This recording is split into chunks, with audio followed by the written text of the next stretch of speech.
Pack your things and move out by Monday. My mother's taking your apartment. That was how my morning started, with my husband, shouting in the doorway of the one-bedroom Los Angeles apartment that I'd rented long before we met. The place I paid $4,300 a month for, every cent from my work, not his.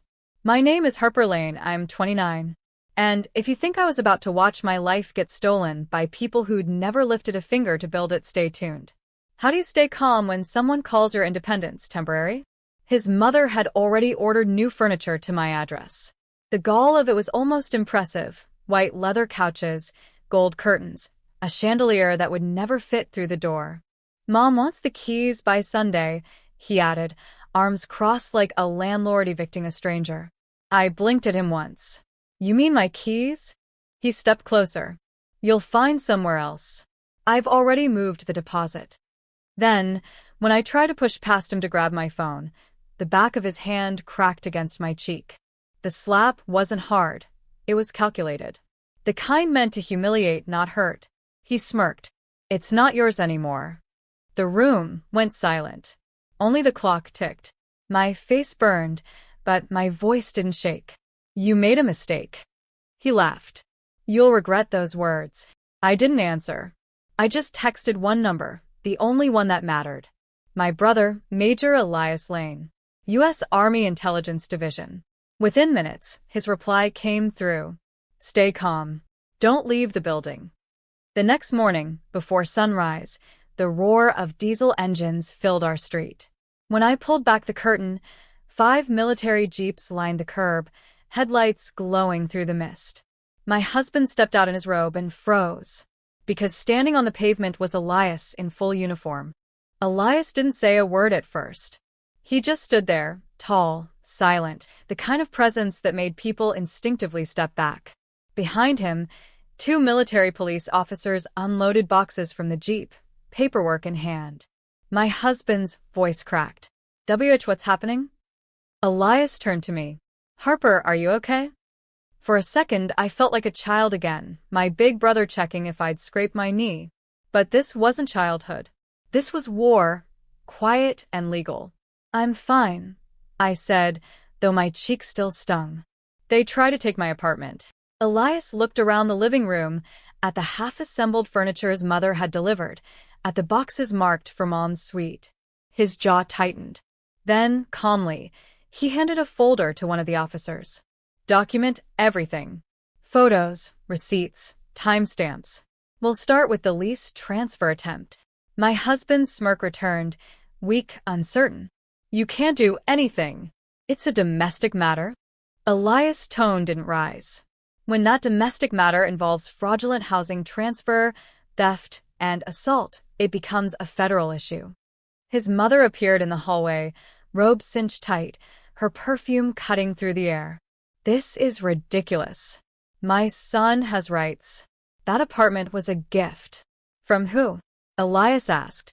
She faltered. From her. Before she changed her mind. Elias opened the lease agreement I'd signed 2 years before my marriage, my name alone, in bold ink. Ma'am, this property is registered under my sister's tenancy. Attempting to seize or alter it without consent is illegal. She blinked rapidly. We didn't. Save it. He motioned to the officers. Photograph everything. My husband turned to me, panic flickering. You called the army on me? I met his eyes, steady. No. I called family.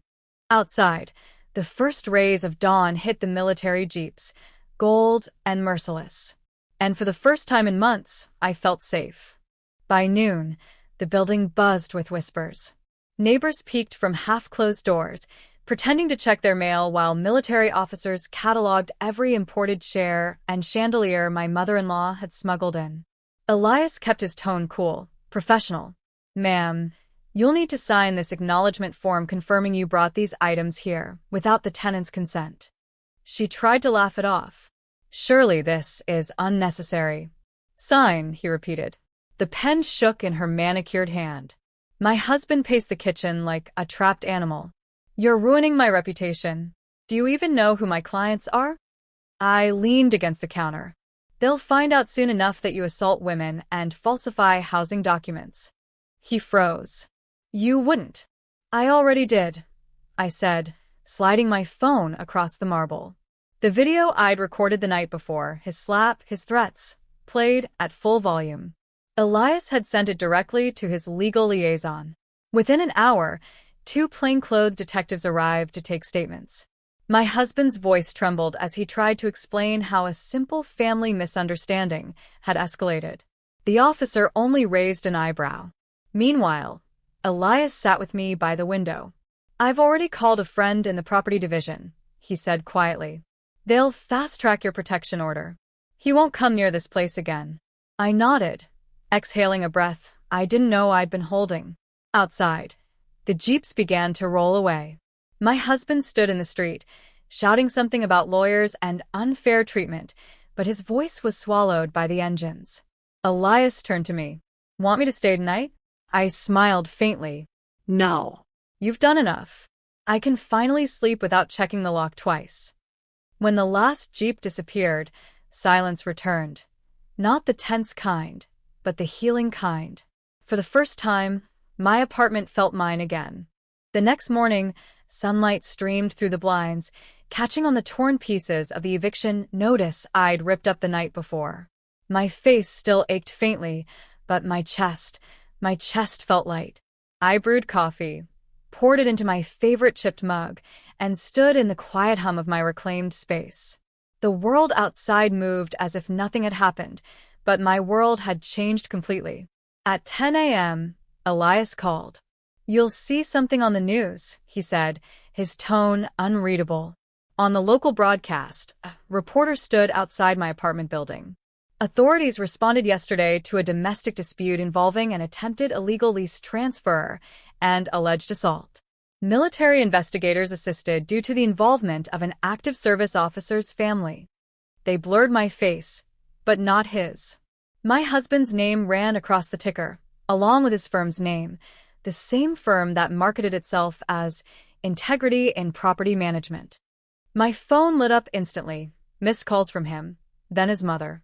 Then my building's landlord called, voice cheerful. Mississippi Lane. Just saw the news. I'm renewing your lease at the same rate, no increase. You're one of our best tenants.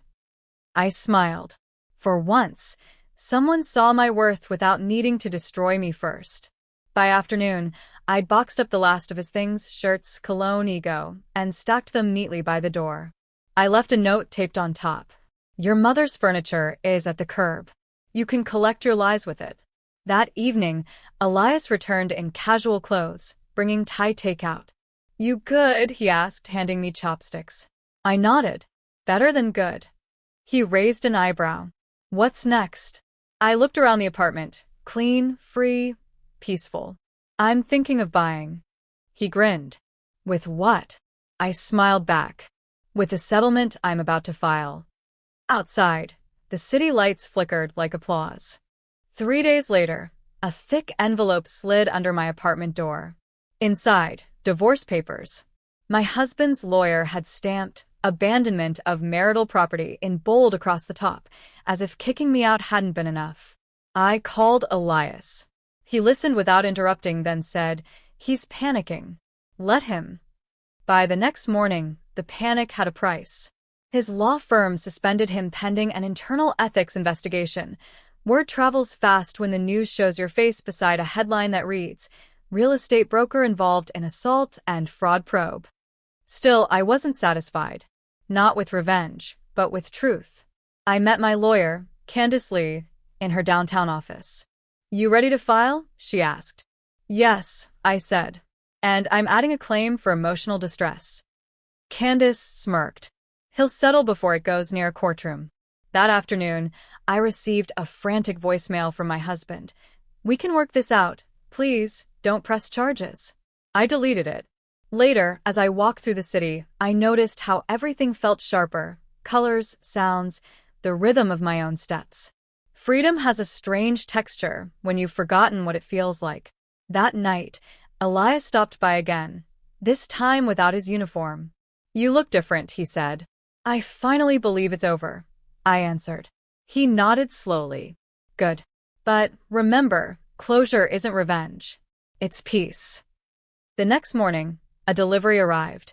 My own set of new locks and keys, engraved with tiny initials, HL. No note, but I knew who sent them. I replaced the locks myself. Each click sounded like punctuation at the end of a very long sentence.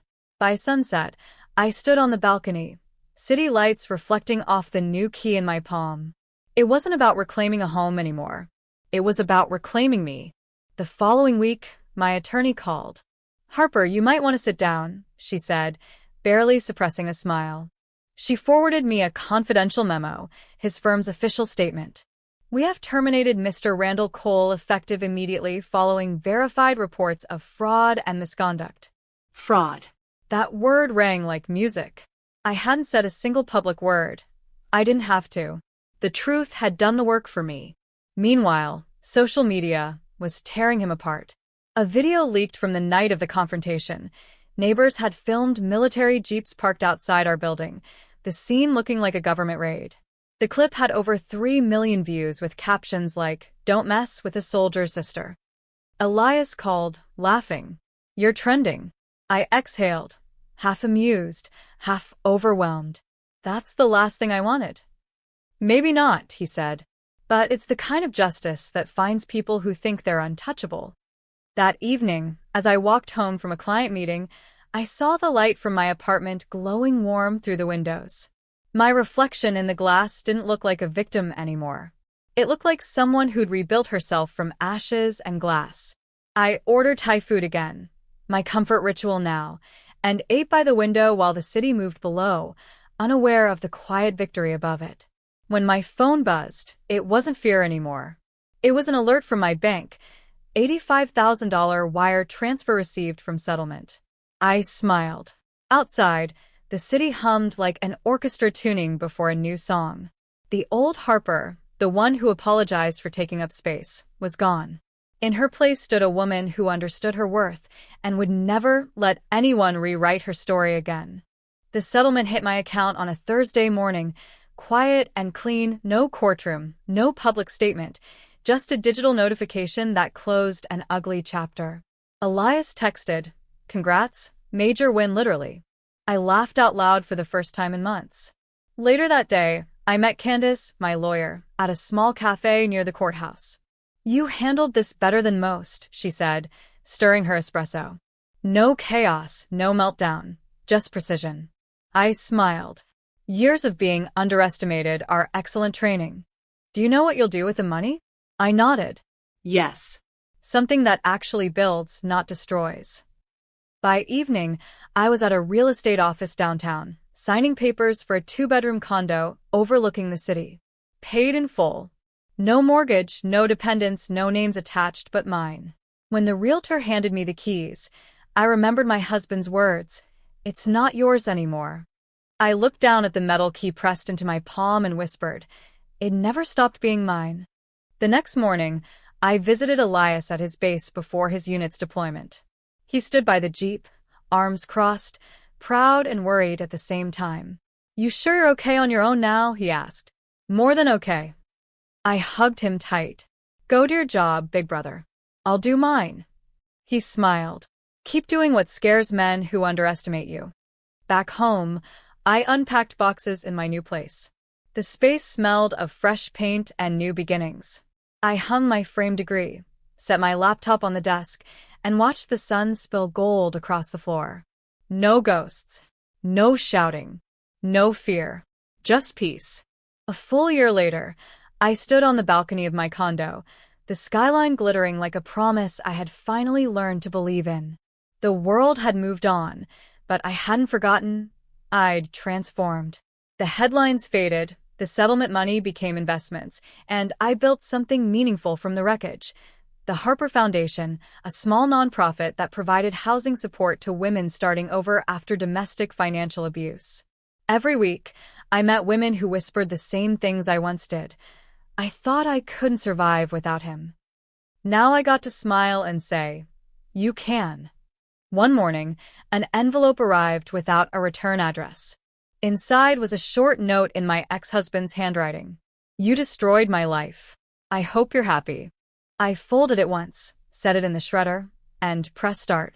The machine hummed softly, like a curtain closing. That evening, Elias video called from overseas. So, he grinned, how's freedom treating you? I laughed. Like oxygen. Took a while to breathe it right. He raised his coffee mug. You did good, Harper. After the call, I walked through my quiet apartment, polished floors, plants by the window, and my own reflection calm for the first time in years. I sat at my desk, reviewing new foundation applicants. One file caught my eye, a young woman trying to reclaim her apartment after her in-laws forced her out. I smiled. Full circle. I clicked approve on her application. Then, I poured a glass of wine, stepped onto the balcony, and watched the city lights blink like old friends. No bitterness. No rage. Just peace. Earned, not granted. Some stories don't end with revenge. They end with restoration. And mine had finally come full circle.